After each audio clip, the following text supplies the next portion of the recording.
I was recently on a podcast, the Monster Bass Live on YouTube, and a question that came across was, what is one bait or technique that you would like to master in 2021?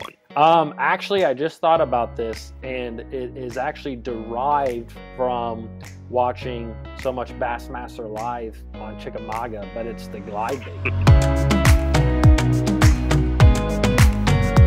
I've caught some fish on a glide bait, but I just don't know a whole lot about a glide bait. Its mannerisms, what it does, different glide baits, setups, all that kind of stuff. So today I'm doing nothing but fishing a glide bait, and I don't know if I'm gonna catch any fish, but I just wanna start learning the glide bait, whether that's tackle that I have to use for glide bait or just everything. I just wanna learn the glide bait. And the best way to do that is just to pick up that bait and just go fishing. And that is exactly what I'm gonna do today. Maybe a glide bait is something that you don't have a lot of confidence in. And I wanna take you along, and hopefully we can just learn a glide bait together. So stay tuned, it's gonna be a good one. This video is brought to you by sportsmansoutfitters.com. Whether you're shopping for big swim baits, rods, reels, fishing line, or other lures, you're more than likely going to find some of the best prices at Sportsman's Outfitters. So click those links down below in the description, and you're greatly going to help support the Bass Fishing HQ channel. Now, I actually have two different glide baits rigged up today. I have one is the Storm Arashi glide bait, and the other one is this River to Sea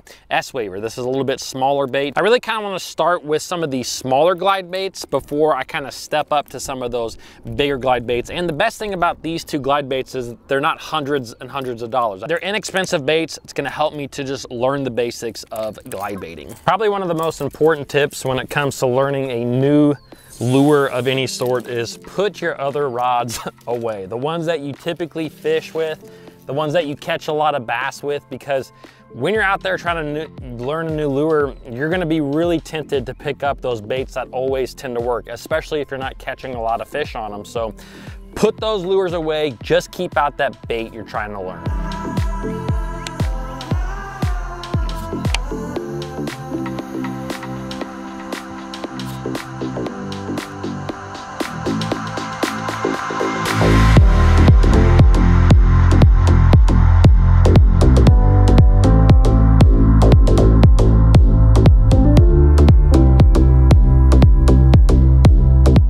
Are a master at glide bait fishing, this video is probably not going to do it for you. You know a lot of these things already that I'm just trying to learn, but I want to just understand this bait and this technique a lot better. And one thing that I've already noticed is that these baits are heavy, right? This is something that sounds very, yeah, no duh, Tyler. But these baits are heavy, and they take a minute to get used to casting them around. I think before, even when I have fished a glide bait for 20 minutes, half hour here and there, that I may have stopped too early with that glide bait, because if you're pitching it around trees and things like that, you know, you can cast up into the bushes at times and get that thing hung, and it's not as fun because it is a heavy lure. I mean, the one that I'm fishing right now is a 3-ounce bait. It's a heavier lure, but just know that you will get the hang of it. Just don't give up too quick. Oh gosh, come on.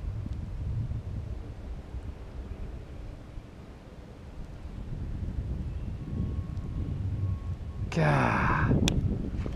Need a little bit of wind. You do not have to catch bass on a glide bait to kind of figure out what the bass are doing. And what I mean by that is that simply getting followers on that bait can really kind of help you to figure out what the bass are doing, because you may get followers in certain areas over another. For instance, today I'm actually out here and I've had 2 followers on the glide bait in about an hour and a half.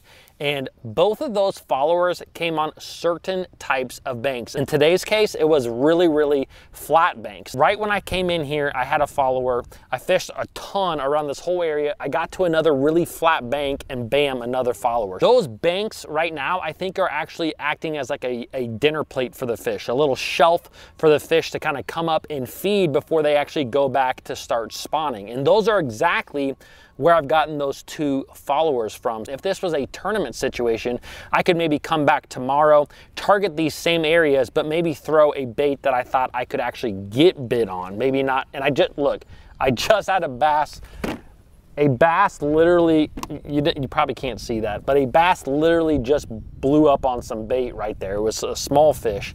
But regardless, that is exactly what I'm talking about. Maybe tomorrow if I came back, I could throw a spinnerbait or a chatterbait and maybe actually catch these fish. So the point of it is that you don't always have to catch fish on the glide bait to really start establishing a pattern.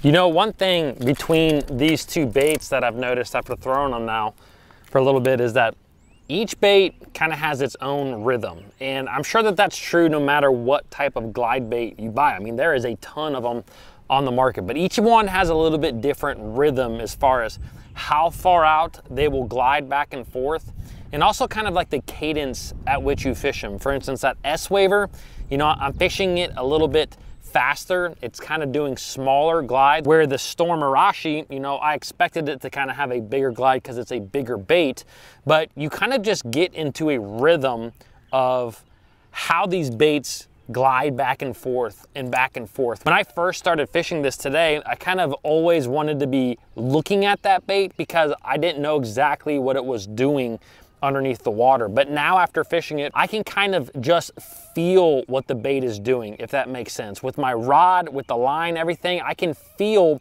what it's doing and how it's acting underneath the water. Both these baits, if you bring them through the water, they're gonna have a glide back and forth just about like that. But if you kind of twitch it with the rod tip, or you kind of use the reel handle to kind of go back and forth, and every time you do a half turn, that bait just poo, it keels off to the side, and boom, it keels off to the side. And if you really pause it in between those half turns, it will almost go all the way back facing a fish. And I've heard and I've read that sometimes with fishing a glide bait, that can be really important, that when a fish is following that bait, sometimes if you kind of kill that bait and it turns all the way around and looks at that bass, that's when they go up and hit it. So just know that each bait has its own rhythm, and that you will kind of get in sync with that rhythm when you really start fishing the bait.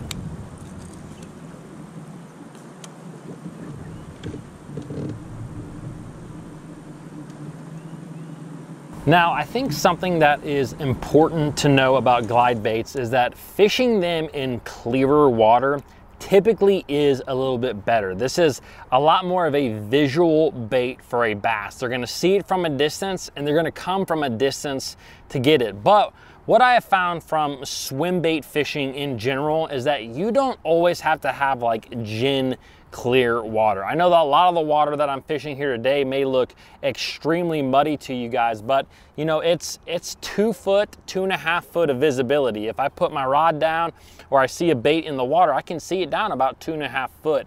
And that is plenty enough visibility for me to believe that I can get bit on a glide bait. And I've obviously had those couple of followers earlier, so those bass can see it, they can feel it. Now, one thing that I think is pretty pivotal when it comes to fishing the glide bait is wind.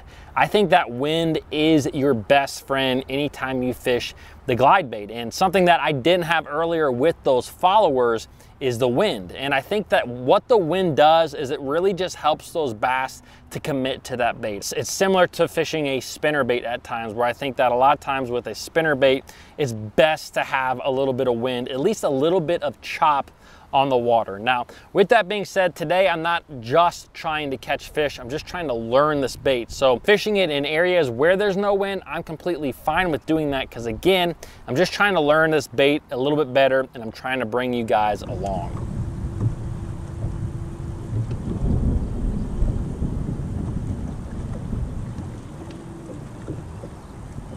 Well, we got a line of storms that is starting to move in, so I got to get off the water here. I was able to fish the glide bait for several hours out here. I didn't catch any fish, but something that is kind of my last thought, my last thing that I kind of learned with this bait is that you do not need quote unquote swim bait gear to always get started with a glide bait. For instance, today I was just using my typical flipping stick. It's a 7 foot 6 inch medium heavy rod. And yes, This bait was a little bit much for that rod, but I could still fish it effectively. And I think that that's something that you should just know when you get started with swim bait fishing. You don't have to go out and spend $200 on a rod, $200 on a reel, plus all your baits. You know, today, like I said, I use my flipping stick for the most part, and I'm using 20-pound fluorocarbon line, and I got away with throwing this bait. Now, as I learn more about this bait and the intricacies, yes, I might get kind of a designated swim bait rod, but just to get started, just use your flipping stick, you know, and that's the truth with any lure that you fish, is just get started, just start throwing it, just start learning about it. Today, I didn't catch any fish on this bait, but I think this is going to be a series that I do on this channel where it may be 3 parts, 4 parts, 5 parts, where I really go into detail as to just learning the glide bait. So if you guys enjoyed this video and this type of content, hit that like button, hit the subscribe button. Also, I did a video on a swim bait that I am actually very comfortable with, and that is the Mag Draft swim bait. I'm gonna leave a link for it right here. This is a swim bait that I use a ton and catch a ton of bass on. So I kind of go through my whole system in this video. If you want to check that out next, please do so. And in the meantime, hopefully I don't get stuck by this storm. All right, see you guys.